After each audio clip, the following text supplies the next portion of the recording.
Thank you for joining the WillingTeacher.com's Writing Your Effective LSAT Study Plan workshop. We believe it's essential for anyone wishing to do well on the LSAT to have an effective LSAT study plan because the LSAT is testing much more than your reasoning ability. It's also testing your mental clarity, agility, and stability. Further, anytime you're studying or practicing anything, you're following a plan, whether your plan is intended or not. In other words, if you're currently preparing for the LSAT without a well-defined plan, in essence, that is your LSAT study plan. But to draw your best on the LSAT or at anything else you do, if you want to stack the odds in your favor, if you cannot afford to fail, a properly drawn and executed plan is essential. Properly drawn and executed plans have literally built and moved mountains. Plans organize effort, and to have a good plan, you must have a good purpose. That's especially true for optional projects like studying for the LSAT or getting in shape. Think about it. Why go through the trouble? You don't have to be in shape, and you don't have to go to law school. When you want to draw your best on difficult but optional projects, you must have a well-defined purpose for putting yourself through the trouble and still potentially hurting yourself. So what's your motivation for wanting to do well on the LSAT? Remember, without motivation, there's no motion, and without motion, there's no progress. Motivation is your fuel for success. So ask yourself, why are you going through the trouble of preparing for the LSAT? What do you envision on the other side of your optimum LSAT score? How would achieving your optimum LSAT score help your life and the lives of others? How would you doing your best on the LSAT add purpose to your life? Hit pause and spend a few minutes thinking about these questions and writing your answers in your worksheet.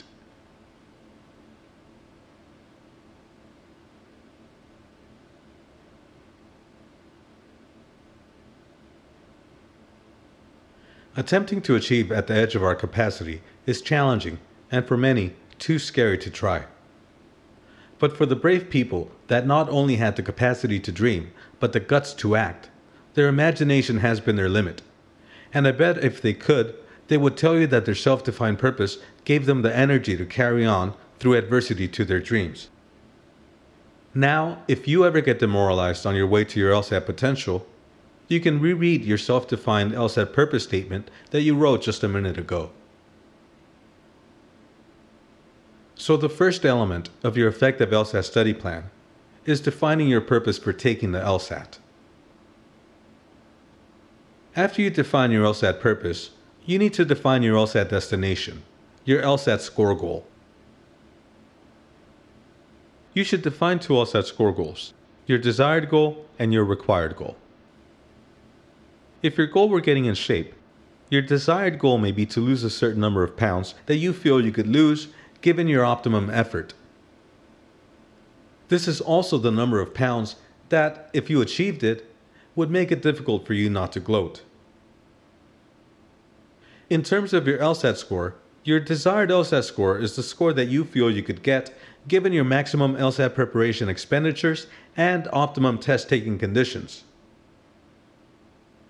This is also the LSAT score that you feel almost corresponds with you, the score that you would write on your resume if that weren't tacky. Think about what that number means to you and write it down. While your desired LSAT score is rooted in vanity, your required LSAT score is rooted in statistics. Your required LSAT score is a score that you feel you need to get into at least one school that will help you reach your dreams. For instance, imagine that you're the admissions officer that's reviewing your application. It's late in the day. Yours is the 3,000th application reviewed this season. There are only 4,000 more to go. Maybe you'd first look at the undergrad GPA, where they went to school, their major, if they have a graduate degree, and maybe if they're underrepresented or a legacy. Then the admissions officer might mentally compare those statistics with their school's averages. After brief consideration, do you think the admissions officer would want this applicant to make up for their past academic statistics with a higher than average LSAT score? Or do you think the admissions officer would be so impressed by those same statistics as to cut the applicant some slack on the LSAT? In other words, given how your statistics compare to their averages and preferences, what LSAT score do you imagine the admissions officer would require from you to continue considering your application? That's your required LSAT score. Also, keep in mind that although many schools' admitted LSAT percentiles are intimidating, their admitted LSAT scores tend to tail off dramatically. For example, a few years ago, Stanford Law reported their 25th LSAT percentile was a 167, but they still admitted someone with a 157. That's quite a drop-off, and that's at an extremely selective law school. The bottom line is that your desired and required LSAT scores are often quite different, and you shouldn't wait for your desired LSAT score to pull the trigger on your applications if you already have your required LSAT score in the chamber. So the second element of your effective LSAT study plan is knowing your LSAT score goal. After you define your LSAT score goal, you need a strategy to achieve it. Using our getting in shape analogy, to get in optimum shape, should you allocate more or less time to doing cardio, strength training, or stretching? In terms of your LSAT preparation, should you spend more or less time studying the logic games, logical reasoning, or reading comprehension sections? Many people studying the LSAT make the mistake of overtraining some sections at the expense of the others and their overall score. For instance, some people struggling with one section essentially disregard it, thinking that by doing well on the other two sections, they will still get to their required LSAT score. But that's precisely what you don't want to do when studying the LSAT, because the skills tested in any one section overlap the other two. The nature of the test makes it almost impossible for you to solve any one section expertly without being at least proficient at all three. But, for that same reason, when you strengthen your weakest LSAT section, you typically increase your score in all three. So if you're doing well on the logic games, or on the logic games and logical reasoning sections, but are struggling with the reading comprehension section, we recommend that you focus on improving your reading comprehension section skills. If you get stuck improving your reading comprehension section score, you can try an LSAT preparation book focused on that section, hire an LSAT tutor like me, or take a targeted LSAT language class like our Language of the LSAT online workshop. Similarly, if you're doing well on the reading comprehension or on the reading comprehension and logical reasoning sections, but are struggling with the logic game section, we recommend that you focus on improving your logic game section skills. If you get stuck improving your logic game section score, you can purchase a specialized LSAT preparation book, hire an LSAT tutor, or take a targeted LSAT logic class like our Logic of the LSAT online workshop. If your scores are flat across the sections and you're consistently scoring below 138, you're likely missing something. You can try a basic LSAT course that gives you an in-depth understanding of the layers of the LSAT, like our Nature of the LSAT online workshop, read the introductory chapters of several LSAT preparation books, or hire an LSAT tutor and ask for a comprehensive overview of the test. If your scores are flat across the sections, above a 147, and improving, you're probably doing okay on your LSAT preparation. If you still want to enhance your LSAT study time with LSAT preparation services, you may find in-person LSAT classes a bit redundant and constricting because you already understand most of the test. You could try to find LSAT preparation services targeted to your section and question-specific weaknesses, or hire an LSAT tutor. If your scores are flat across the sections, your overall score is above a 147, but your improvement is stalled, you may still find in-person LSAT classes a bit redundant and constricting because you already understand most of the test. You may benefit from an LSAT tutor who may spot patterns in your wrong answers across the sections and help you fill in any gaps in your LSAT knowledge. If your scores are flat across the sections, but you're scoring between a 138 and a 147, it's really hard to determine how you should spend your LSAT study time without knowing more.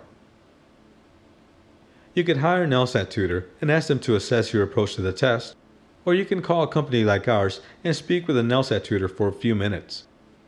You would be amazed at how many good LSAT tips you could get for free over the phone if you're just willing to call. The bottom line is, for you to improve your LSAT score, you must strengthen your LSAT weaknesses, not overpractice your strengths. So the third element of your effective LSAT study plan is knowing what to study. Next, you have to decide how you'll deploy your LSAT preparation resources. Your main LSAT preparation resources are your time and energy. Without them, it's almost impossible to improve at the LSAT. To best allocate your LSAT preparation time and energy, first consider how you're currently spending it.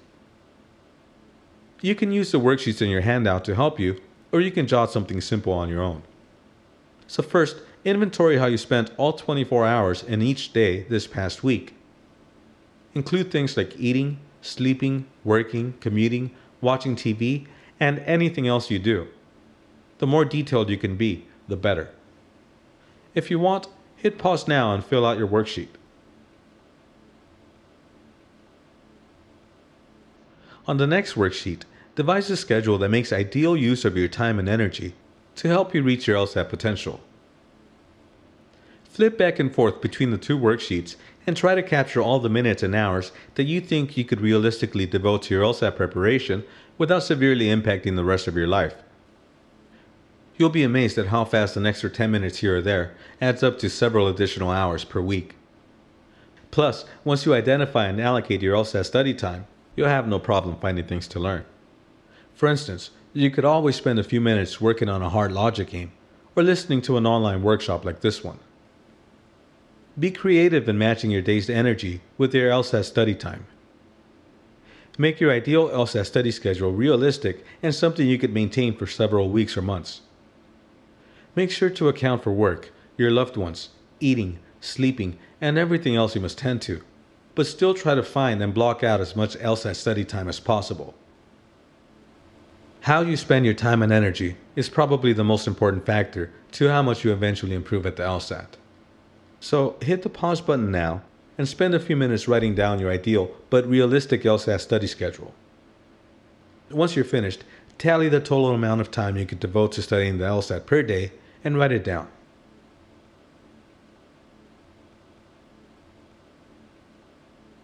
Next, consider how you'll allocate your last LSAT preparation resource, your budget. When allocating your LSAT preparation budget, remember that any dollar you spend on your LSAT preparation should leverage your LSAT study time, not drain it. Don't spend all of your LSAT preparation time either in classes, commuting to or from them, or with tutors. You must save time and energy to practice. If you don't practice what you learn today, you'll forget tomorrow.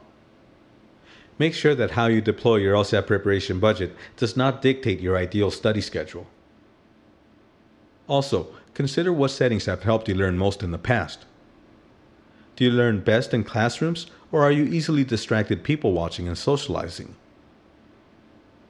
At what hours of the day are you most receptive to learning things like math?